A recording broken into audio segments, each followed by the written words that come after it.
Hola, bienvenue dans Je suis potentiel, ton podcast de développement personnel. On se retrouve aujourd'hui pour parler de gratitude et de vision. C'est une question que je me suis beaucoup posée ces derniers mois.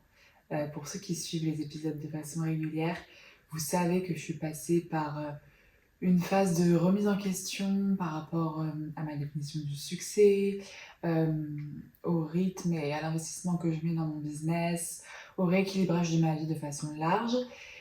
Et le sujet de se contenter est revenu en plein dans ma face. Et je sais que c'est un sujet qui parle à beaucoup de personnes. Ce questionnement de est-ce que si je suis trop satisfaite aujourd'hui, je vais continuer à avancer? Si je suis vraiment dans une gratitude consciente, que je me sens trop bien dans mon présent, est-ce que je vais tout faire pour élever mon futur ou est-ce que je ne risque pas de me contenter et de stagner? Pendant longtemps, j'ai nourri cette culture du toujours plus loin, toujours plus haut, on peut tout avoir, donc autant avoir toujours plus en soi. Mais récemment, comme j'ai atteint beaucoup de mes objectifs qui me drivaient jusqu'à présent, je me suis posé la question, je me suis dit, mais est-ce que ça fait sens de continuer à courir derrière toujours plus quand on a déjà beaucoup actuellement? Je me suis demandé en fait si j'étais légitime à vouloir toujours plus ou est-ce que je cherchais à combler un manque? Est-ce que c'était peut-être l'influence de ce qu'on peut nous montrer sur les réseaux sociaux ou est-ce que c'était vraiment mes désirs profonds? Et j'en suis venue à la conclusion que je vais t'expliquer durant cet épisode de podcast, comme quoi se contenter ne fait pas de toi quelqu'un de reconnaissant, mais quelqu'un qui n'honore pas l'immensité que l'univers a mis à ta disposition. Ok, pour résumer un peu la situation, le déclic, là où tout a commencé, plus exactement en février, au moment de mon anniversaire, où j'ai vécu ce que j'ai appelé la crise de la 26e, parce que ça tombait sur mes 26 ans. Et en fait, ça matchait juste avec le fait que j'avais atteint tellement de mes objectifs, tellement de mes rêves. Alors oui, on va pas sortir les mouchoirs pour ça, on est d'accord, mais ça a impliqué beaucoup de remise en question et ouais, une vraie analyse et un vrai moment d'intégration pour tous ces changements parce que du coup il y a eu beaucoup de changements dans le sens où en 2 ans j'ai créé un business qui me permet d'être digital nomade, donc c'était mon rêve. Je vis de ma passion. Mon activité est officiellement lucrative. Je me sens libre, donc libre financièrement et libre géographiquement, ce qui était mes plus grands rêves. Et un autre rêve que j'arrivais pas trop à assumer parce que j'ai l'impression que ça dépendait pas que de moi. Enfin bref, j'ai fait beaucoup de travail sur ce sujet également.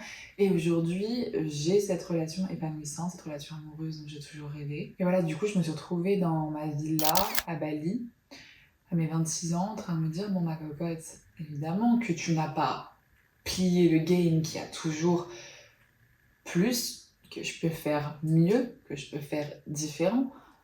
Mais pourquoi je me contenterais pas de ce que j'ai aujourd'hui? Et du coup, j'ai vraiment eu une période de slow où j'étais plus occupée à contempler, à intégrer, à faire le point sur ce que je voulais vraiment, faire la part des choses entre les désirs qui viennent de la société versus les désirs qui viennent de mon moi profond. Et donc j'ai ressenti cette période de flou où je me suis demandé, mais est-ce que je devrais pas me contenter de tout ce que j'ai là? Parce que c'est juste merveilleux, c'est tout ce que j'ai toujours voulu. Donc je suis ravie, quoi. J'ai beaucoup de gratitude pour ça.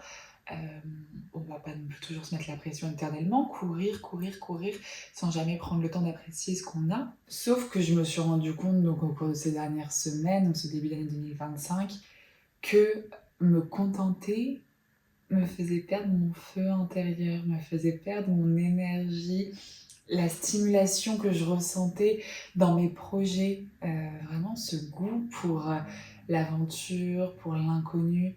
Comme si tout maintenant était prévisible. Bon, bah ok, je sais qu'est-ce qui fonctionne, bah, j'ai juste à répéter ça. Si je veux évoluer, faire grossir mon chiffre d'affaires, bah, je répète un peu plus ça. Enfin, tout me paraissait prévisible et logique. Et du coup, pas du tout excitant et stimulant. Et l'énergie de gratitude, c'est vraiment quelque chose que je cultive en moi depuis plusieurs années. Car enfin, c'est une des fréquences vibratoires les plus hautes comparables à l'amour. C'est la reconnaissance et l'amour pour ce que tu as Et ça te permet de vibrer très très haut et ce que tu vibres, tu l'attires. Donc plus tu vibres grand, plus tu attires grand. Et donc je me suis reconnectée à la gratitude que je ressens pour tout ce que j'ai déjà accompli. Et j'ai eu un déclic, je me suis dit, mais en fait, la gratitude, c'est un carburant. C'est pas une invitation à stagner, c'est pas une invitation à se contenter, au contraire. En gros, tu peux être ultra reconnaissante pour les personnes qui t'ont fait confiance dans ton business, pour la relation que tu as, pour cette vie que tu mènes aujourd'hui, et avoir des espérances encore plus hautes ou du moins différentes pour la suite. En gros, ton business, il est amené à évoluer avec toi. Donc le fait que tu t'investisses aujourd'hui pour tes rêves de demain, ça ne veut pas dire que tu as hâte de fuir le présent pour aller dans le futur. Ça veut dire simplement que tu tiens à conserver, à nourrir cette gratitude que tu ressens aujourd'hui pour ton présent. Tu as envie que ton présent de demain, qui est ton futur d'aujourd'hui, tu sois autant en gratitude pour ce présent de demain que tu l'es pour ton présent d'aujourd'hui. Et c'est là l'intérêt de comprendre que la gratitude n'est pas une invitation à stagner dans ce que tu as aujourd'hui, c'est de se rendre compte que si aujourd'hui tu es en gratitude, c'est parce que tu as accompli tes rêves que tu espérais accomplir dans ton futur, tu les as accomplis dans ton passé. Je sais pas si tu me suis encore. Genre, la version de moi d'il y a 1 an, c'est parce que même si elle était déjà en gratitude pour tout ce qu'elle avait, à continuer d'élever la barre plus haute, à continuer de poursuivre ses rêves, à continuer de définir aussi des rêves, parce qu'une fois que tu en as atteint, une fois que tu as atteint tes objectifs, il y a aussi le sujet de voir plus loin, de définir ta vision, d'où l'intérêt de définir une vision court terme, moyen terme, long terme, a.k.a. ce que je fais en priorité avec mes coachés. Bref, si tu fais pas ça régulièrement, dès que tu arrives à ce moment où tu as atteint tes objectifs, où tu as atteint tes rêves, comment tu t'assures le fait de pouvoir continuer à être en gratitude? Bien sûr qu'il y a des choses qui ne bougent pas. Peut-être que ta table basse, elle est sublime et c'est un investissement qui te rend vraiment heureux et du coup, elle va pas bouger et tu seras toujours en gratitude pour l'avoir, très bien. Mais c'est une énergie, la gratitude. Donc, comment tu vas la renouveler avec quel mouvement dans ta vie? Parce qu'on est en constante évolution, par définition, l'être humain. Comment, par rapport à ton évolution, tu vas pouvoir continuer à développer ce sentiment de gratitude en toi? Et en fait, aujourd'hui, j'aimerais te mettre en garde contre le fait de se contenter. Se contenter, en général, c'est la voie de la résignation. C'est ce moment où tu as réussi à faire des sorties de zone de confort, à dépasser des croyances limitantes, des peurs, ce qui fait que voilà, tu as atteint tes rêves, tes objectifs précédents, mais que pour le step d'après, faudrait dépasser encore des nouvelles peurs qui sont sûrement plus grandes, c'est pour ça que tu n'as pas commencé par celle-ci, que tu fasses des sorties de zone de confort encore plus inconfortables, et c'est encore pour ça que tu n'as pas commencé par ces sorties de zone de confort. En gros, c'est passer au level d'après. Et c'est pas parce que tu as réussi, non sans difficulté, mais que tu as réussi haut la main à monter de level en level au cours de ces dernières années, et que tu as beaucoup de gratitude pour le fait de l'avoir fait, c'est pas pour autant que, au fond, t'as pas peur pour la suite et que t'as pas juste envie de rester un peu dans ta zone de confort. Moi, je l'ai capté comme ça. Je me suis dit, bon cocotte, tu passes ta vie en sortie de zone de confort. Pourquoi pas t'accorder un peu de confort? Pourquoi pas, pour une fois, vivre un peu dans le confort? Ça va pas te tuer. Alors oui, bien sûr, profiter, ralentir, comme j'ai pu le faire en début d'année.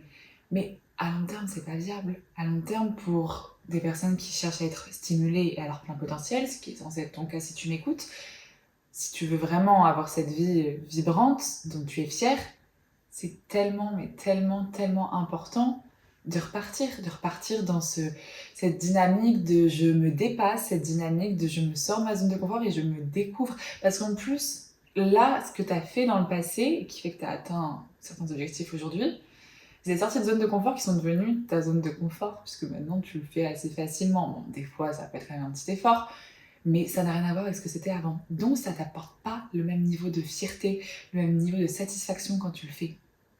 Moi, je vois bien quand je commençais à coacher pour la première fois il y a 2 ans, après un coaching, j'étais en mode I'm a fucking queen, genre vraiment, je suis en train de révolutionner le monde parce que genre là, je lui ai permis de faire ça, je voyais ça comme un truc de dingue. Alors que maintenant, coacher, genre je me rends compte de l'impact des vies que je transforme, mais ça me paraît juste être normal parce que moi, je le fais facilement, ça me demande plus l'effort et ça ne me confronte plus à certaines peurs comme ça pouvait le faire avant dans le passé. Donc je dis pas qu'il faut se reconvertir, changer de taf à chaque fois qu'on devient à l'aise dans un domaine.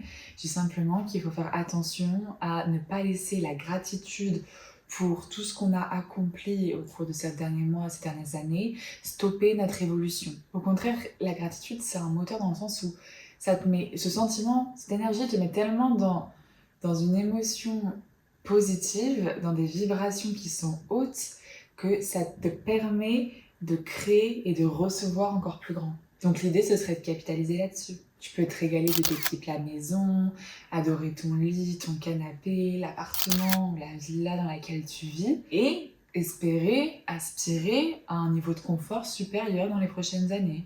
C'est pas du tout incompatible, au contraire. Et moi, je vois bien que je me suis quand même faite happer par le mindset des Français, dans le sens où là, ça fait 2 mois que je suis rentrée en France, je repars dans 2 semaines, mais le fait de réavoir beaucoup d'échanges avec des Français qui vivent une vie normale, c'est-à-dire pas les Français que j'ai rencontrés à Bali, qui sont des personnes qui ont cassé les codes et les conditionnements pour la plupart d'entre eux, hein, et qui sont dans une dynamique d'évolution, d'expansion assez inspirante.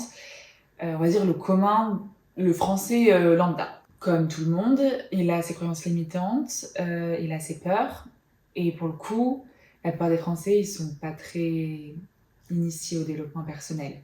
C'est encore quelque chose de nouveau en France, alors que tu regardes les États-Unis, rien à voir. Genre, aller avoir ton coach de vie, c'est genre normal, comme tu vas, je sais pas, chez le kiné ou quoi.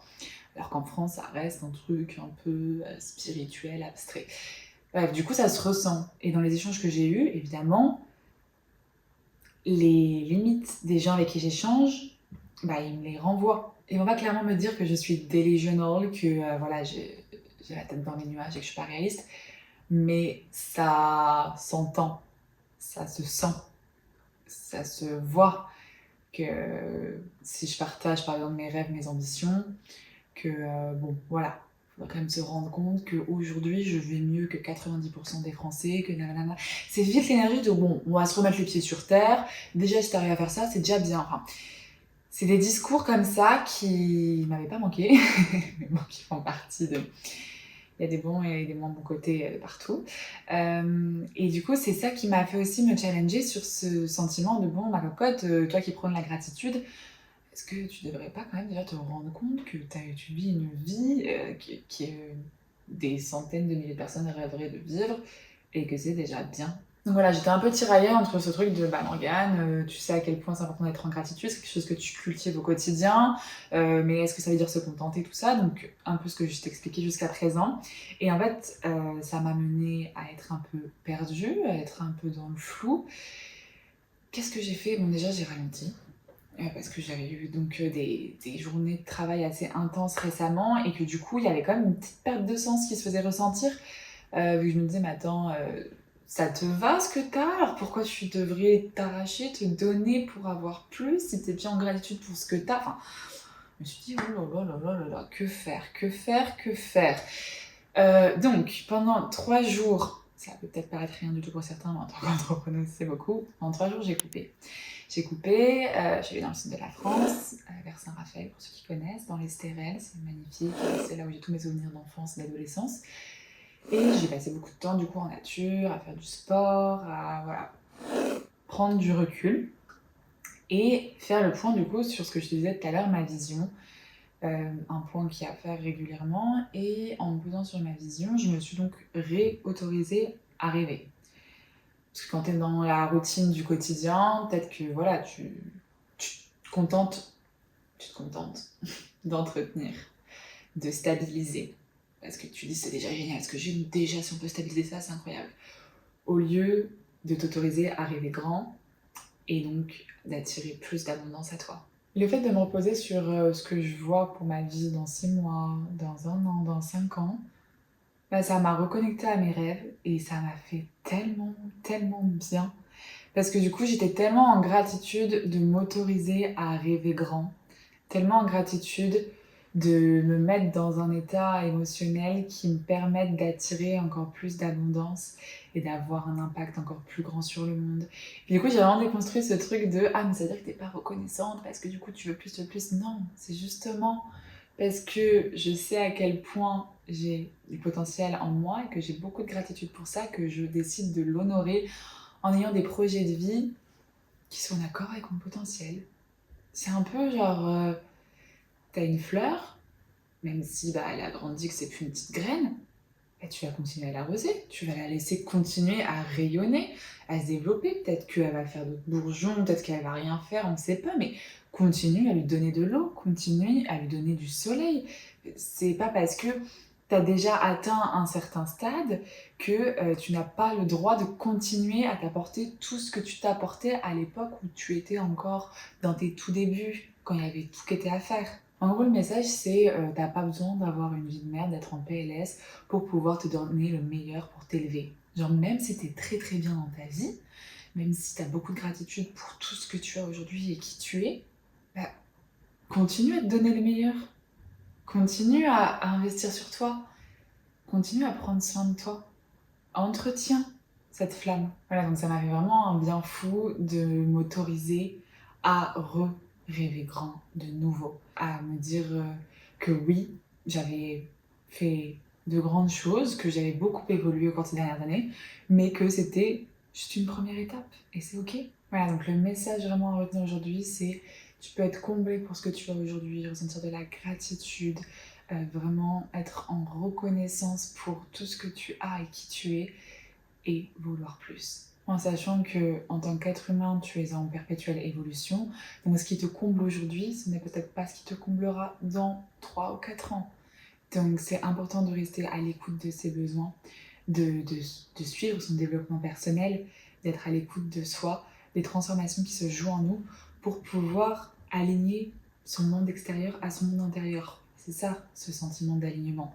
C'est qu'en fait, tu te connais tellement bien, t'es tellement bien avec toi-même à l'intérieur que c'est facile de faire suivre ton monde extérieur pour ressentir cet apaisement et cet alignement. Pose-toi cette question, c'est quoi la next step, c'est quoi le prochain move que tu dois faire pour te sentir aligné avec ce que tu veux créer pour ta vie future. En sachant que ton futur d'aujourd'hui, c'est ton présent de demain. N'oublie pas de prendre en compte les changements identitaires que tu as vécus au cours de ces dernières semaines, ces derniers mois. Tu as sûrement pris conscience de beaucoup de choses, tu as sûrement évolué, tu as sûrement échoué, appris. Prends en compte tout ça pour répondre à cette question. Et j'ai une autre question qui s'adresse surtout aux auditeurs de Je suis potentiel qui sont là de façon régulière. Moi, avec les stats, je peux pas me rendre compte de si c'est des nouvelles personnes qui écoutent mon épisode à chaque fois ou est-ce que ce sont les mêmes personnes qui viennent semaine après semaine pour pouvoir adapter mes contenus et le temps et l'énergie que je mets dans mon travail au mieux du mieux. J'aimerais vraiment savoir est-ce que tu es plutôt du genre à écouter plein d'épisodes d'une traite ou à pop-up de temps en temps. Bon, alors qu'est-ce qu'elle a fait, coach optimiste, voilà, et regarde si le sujet t'intéresse. Ou est-ce que pour toi, c'est un rendez-vous hebdomadaire et que toutes les semaines, tu es vraiment content de trouver ton épisode de podcast vraiment de façon hebdomadaire? S'il te plaît, prends juste 2 minutes pour me le dire en commentaire ou en DM sur Instagram. C'est vraiment quelque chose d'important pour moi, donc je te serais très reconnaissante de le faire.